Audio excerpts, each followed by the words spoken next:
أنا بدي أفهم نقطة.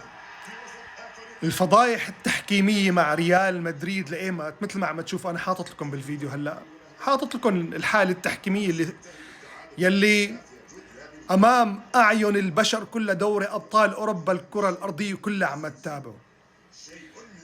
أنتم مين عم تستغبوا؟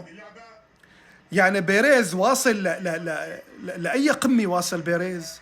بالتفاهة طبعا، وبالسرقة، وبالنصب. عم تشوفوا الحالة قدامكم؟ لك ركلة جزاء واضحة، ركلة جزاء واضحة وضوح الشمس، فضيحة تحكيمية يا سادة، وبدوري أبطال أوروبا، ونحن متعودين على ريال تحكيم مثل ما عم تشوفوا. وعم يشوفها بالفار، وعم يرجع يشوفها بالفار، وعم يرجع يلغيها. فضيحة تحكيمية.